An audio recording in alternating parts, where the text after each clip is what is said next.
Hello मेरे प्यारे दोस्तों, कैसे हैं आप सभी लोग। उम्मीद है आप सभी लोग अच्छे होंगे। कहानी के लिए मेरे चैनल को सब्सक्राइब कीजिए। कहानी कैसी लगी आपको प्लीज़ कमेंट बॉक्स में ज़रूर बताइएगा, और कहानी को लेकर कोई भी राय या सुझाव हो वो भी ज़रूर दीजिएगा। तो शुरू करते हैं हम आज की अपनी कहानी। रीतू की शादी को 2 दिन हुए थे। सारे मेहमान धीरे धीरे जाना शुरू हो गए थे।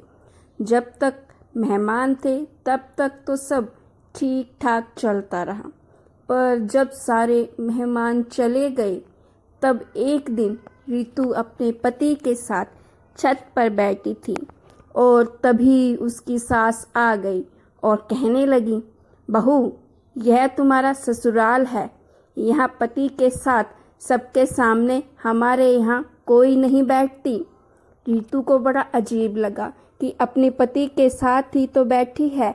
उसे लगा उसने कोई जुर्म कर दिया। अब तो रोज सास का टोकना शुरू हो गया। अपनी तरफ से रीतू कोई शिकायत का मौका नहीं देती थी। फिर भी उसकी सास कभी रीतू को पल्ला ठीक करने के लिए कहती, कभी रीतू 4 औरतों के बीच में आके बैठ जाती तो उसकी सास उसे घूरने लगती, और तब तक घूरती जब तक कि रीतू वहाँ से उठ के किचन में ना चली जाती।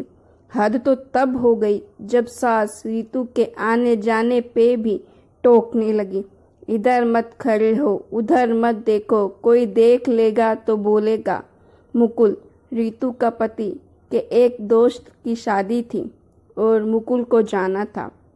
रीतू ने सोचा शायद उसे भी जाना होगा, तो उसने भी एक साड़ी पसंद कर ली पहन के जाने के लिए। पर सास ने कहा, बहू, हमारे यहाँ औरतें शादी में नहीं जाती।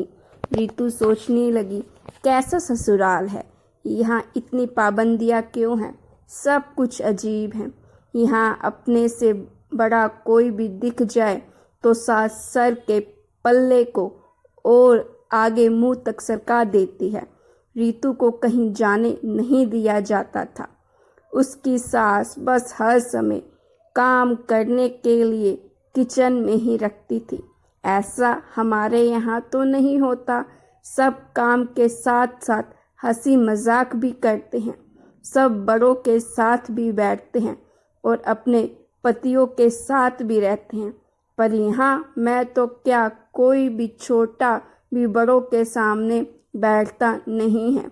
मुकुल भी अपनी माँ के सामने रीतू के पास कम बैठता था, उससे बातें भी कम करता था। रीतू जितना पूछती बस उतना ही जवाब मिलता।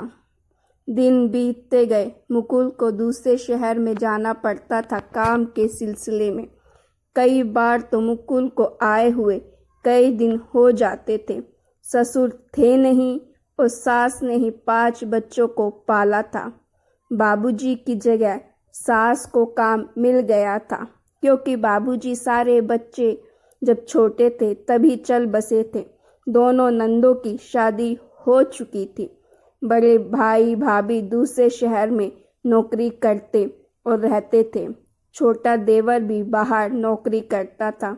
मुकुल बिचले बेटे थे जो साथ रहते थे। रीतू काम करके जब भी सुस्ताने बैठती तो उसकी सास फिर से कोई काम कह देती। आने जाने वालों का भी मेला लगा रहता था। रीतू को सब बहुत अजीब लगता था। अब मुकुल बिल्कुल भी नहीं आते थे और फ़ोन भी नहीं उठाते थे। घर वालों ने पता किया तो पता चला कोई और लड़की है जिसके साथ मुकुल ने पहले ही शादी कर रखी थी और एक बच्ची भी थी उनकी। पर समाज के डर से कुछ नहीं बोला। पर सास को जब पता लगा तो रीतू को ही दोषी मानने लगे। कहने लगे, क्या करता मुकुल बेचारा, तू ज़्यादा कुछ तो लाई नहीं। सोचा था शादी करके आएगी तो जिंदगी संवर जाएगी, पर मुकुल को ही बाहर काम के लिए जाना पड़ता है तो हो गया होगा। रीतू को जब पता लगा तो उसे झटका लगा। वह अंदर से टूट गई। रीतू की जिंदगी बर्बाद हो गई थी। उसकी माँ सदमे से पागल हो गई और पिता भी सेहत से लाचार हो गए थे, इसीलिए रितु को ससुराल में ही रहने के लिए बोला। रितु सोच रही थी कि आज क्या मेरा मायके जाने पे भी रोक लग गई? वह मेरा घर नहीं था क्या? क्यों? रितु 12वीं कक्षा तक ही पढ़ी थी, इसीलिए नौकरी भी नहीं कर सकती थी। रितु के पास कोई चारा ना था। वह ससुराल की इसी काल कोठरी में कैद होकर रह गई। उसे कोई सहारा देने वाला नहीं था। आज शादी के 5 साल हो गए, पर रितु की जिंदगी खाली पन्नों की एक बंद किताब की तरह रह गई थी। लोगों की डर की वजह से नहीं जाती थी मायके। उसे यह भी पता चला सास ने पहले जेठानी को भी तंग किया था, पर नौकरी लगने की वजह से वह चली गई थी। कभी कभार ही आती थी। अगर आज रितु जैसी लड़कियां पढ़ी लिखी होती और उनके पास कोई नौकरियां करने का तजुर्बा होता तो रितु की ज़िंदगी ऐसी नहीं होती। रितु अपने पैरों पे खड़ी होती। रितु जैसी कितनी ही लड़कियां समाज में घिनौनी कुर्तियों का शिकार हो जाती हैं और दहेज न मिलने पर ससुराल और मायके दोनों दुश्मन बन जाते हैं।